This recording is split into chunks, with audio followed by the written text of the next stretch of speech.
Found out that the Masons have that photograph album. We have a Mason back here with a photograph album up in their archives up there with all these old photographs in them. We have to get down there eventually and scan them all digitally, get some really good images of them.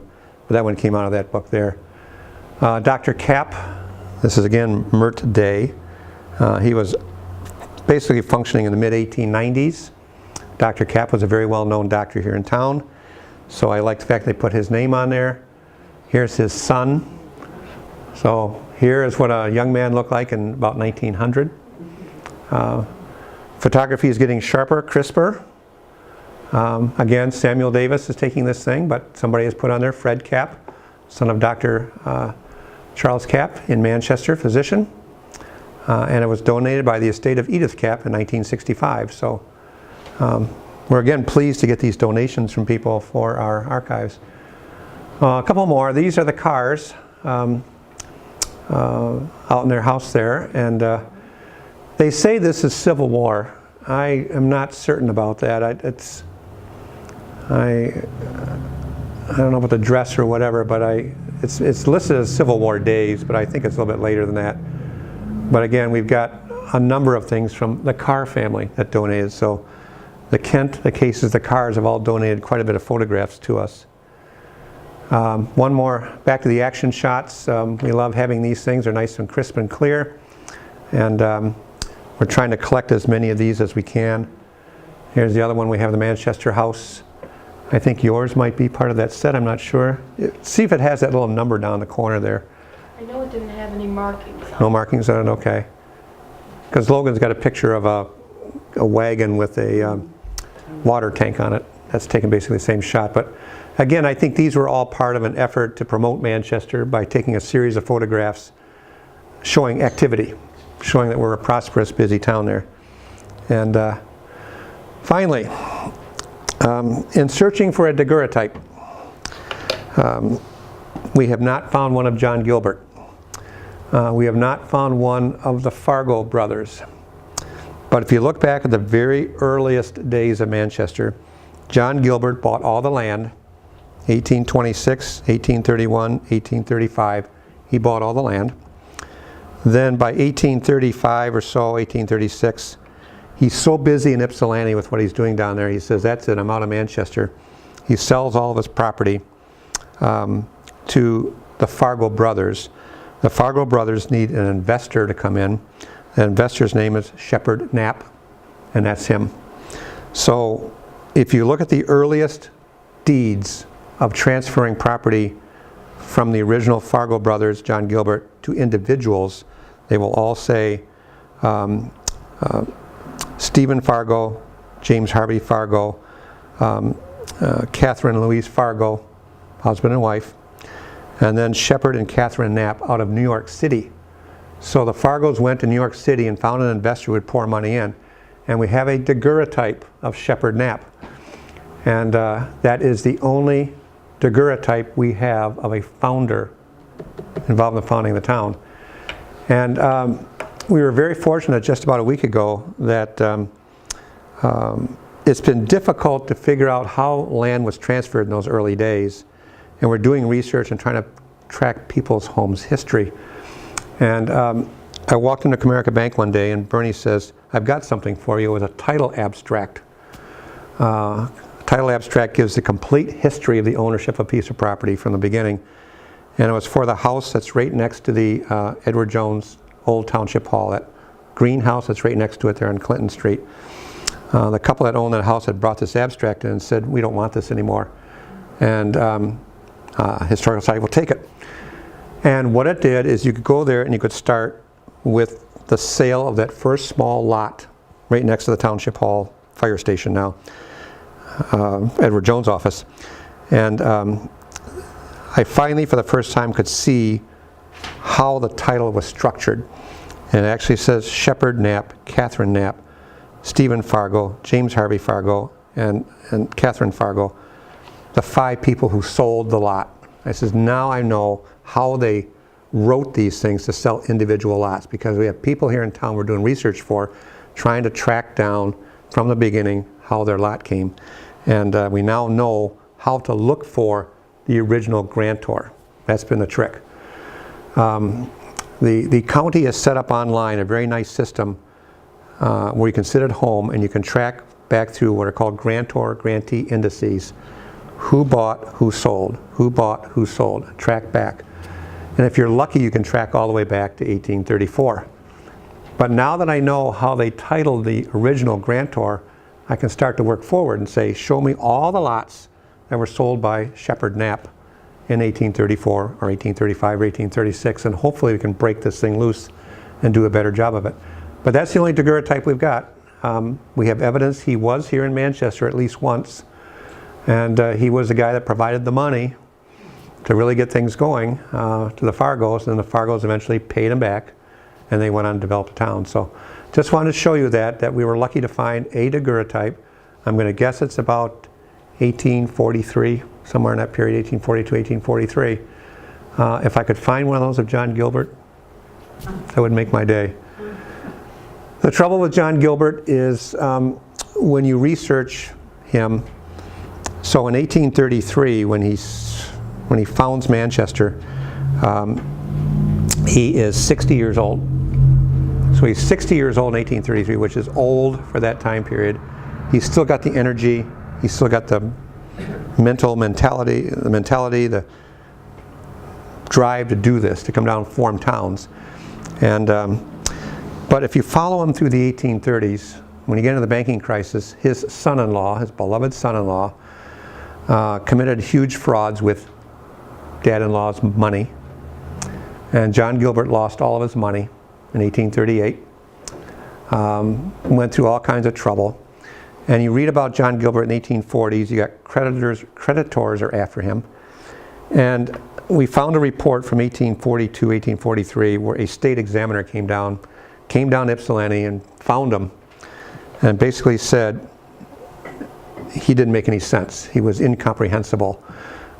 We didn't know if he was faking it or what, something along the lines. But there's other findings we have found that John Gilbert obviously developed dementia in the mid-1840s.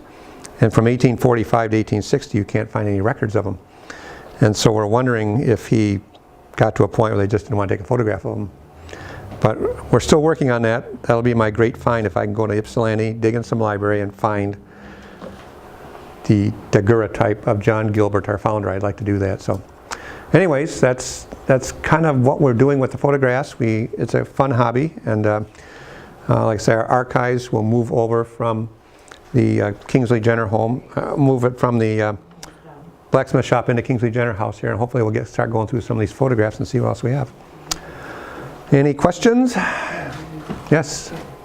Did I understand you to say that John Gilbert lost his money and then they thought he had dementia? Yeah. Could he have had dementia when he had money and nobody noticed? No, it seems that he was doing pretty good. He was mayor of Ypsilanti till 1836. He brought the railroad in 1837. But 1837 is when we had the banking crisis. And as we've mentioned before, the Bank of Manchester was able to recover and shut down in a normal manner, but the Bank of Ypsilanti, which his son-in-law ran, lost tons of money, put people into bankruptcy, and his son-in-law had invested his father-in-law's money in risky stuff. And so here he's got his son-in-law who's lost all of his money. His son-in-law went to jail. But in looking at these reports from the 1840s when the state examiners came down, it's clear, I don't think he was faking it. He just slipped into something. He couldn't remember anything. He couldn't account for money, and they just had to give up on him. So the best we can tell is he went into some sort of dementia in his 70s, and perhaps no photographs are taken of him, but we have got to find that album, because that's the only source where anything would be. So it's someday going to Ypsilanti and digging, and just haven't gotten there yet. Ask.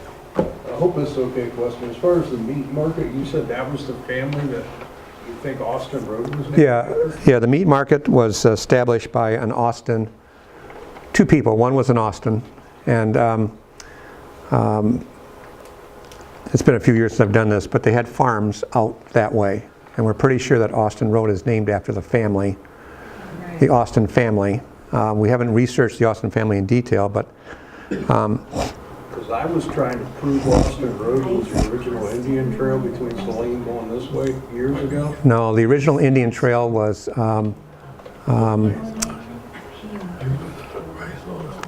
north. It's north. We did a talk on that. We've researched that. It comes down. The Indian Trail comes down Bethel Church Road, and you take Bethel Church. It basically ended where James W. Hill founded the first township. First home in Freedom Township was where the Indian Trail ended. But I went across Bethel Church, and I went up a road that angles a bit, and my name's escaping me now, and ended up over on Ann Arbor Saline Road. We I have, did find out that they, US 12, which is rumor has, is built on the Indian Trail. yes, most of The it. guy moved it 5 miles south so it would cross the Raisin River in Lenawee County instead of Washington That's County. correct. And then it doesn't say he went and bought a bunch of land, but you can figure that part out. No, there is a website that shows all that, and yeah, there's a guy has researched. He's actually taken the survey notes from Orange Risden from 1826, and US 12 in Bridgewater town, at the edge of where Bridgewater hits whatever the township is down there. It angled northwest, and basically was coming across through where Podunk and River Raisin, which we'll hear about in a couple of months. It came through there, and that's where the Native American Trail was coming that way. Then it angled back southwest. And the founder of Clinton used his political pressure or persuasion to have them move what became US 12 down to where Clinton is now. There's a website about that, and he talks all about that. There's a website that talks all about Michigan Avenue, Grand River, all the roads. You know what it's called? I can get it for you. It's a great website. Thank you.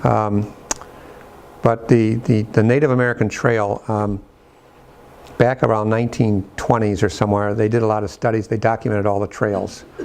And we've got a map that shows where all the original Native American trails were. Austin Road was not one of them. It ran north. If you come down Michigan Avenue, right by Platte Road, where Michigan crosses Platte, they're rebuilding that whole intersection right now.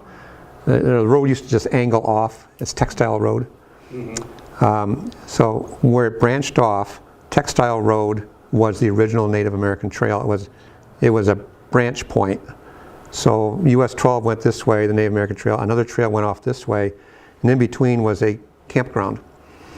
And the Native American campground was where there used to be a used car dealership there for many, many years, right in the corner of Platte and 12 and Textile. And that was the campground for Native American tribes to meet. And then that trail went across Textile Road to,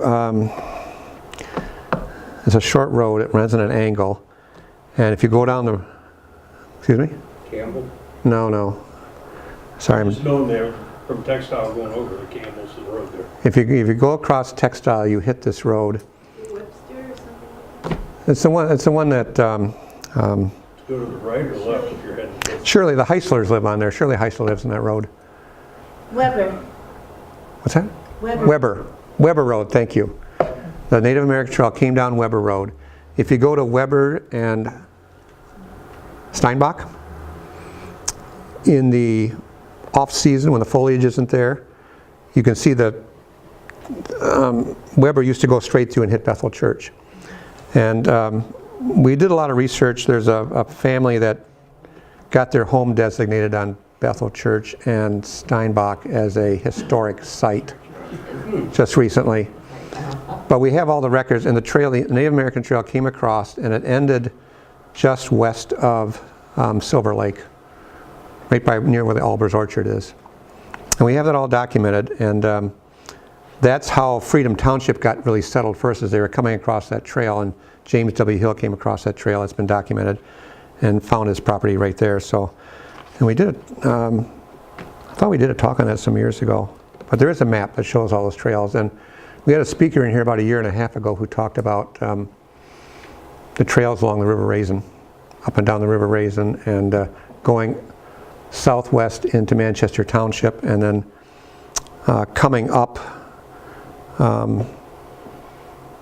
off US 12, there was a branch that came up into Manchester Township. So we have that. We can find that for you. Ready for desserts? Yes. Dad has an abstract of the farm where we live, and Rice Austin is one of the original owners. Really? Yeah. Okay. Yeah. 32. Really, that's it. He's the original guy. Well, I know the Austins were in here. We've never researched it fully, but we have done the history of the meat market, and it was Austin and another man whose name I forget right now founded it, and it went through a couple of different places, and then it became like it was a meat store all the way into the 1870s, the lower level, and then a doctor was above it, and the doctor built his own building next door. And they eventually tore it down and built all the beautiful buildings that were there until 1938, when the supermarket came in and destroyed all them. And when we have the kids in here from the elementary school, it's fun to talk about where do you shop, and taking them through the history of shopping in Manchester, from individual stores in town, a meat store, meat market, bread market, and so on, to the supermarket coming in 1938 and disrupting everything and creating this one store we could buy everything cheap. The Walmart of the day. Yeah, and all the businesses in town that basically failed because of that. And that was it. The supermarket was the place to buy everything. But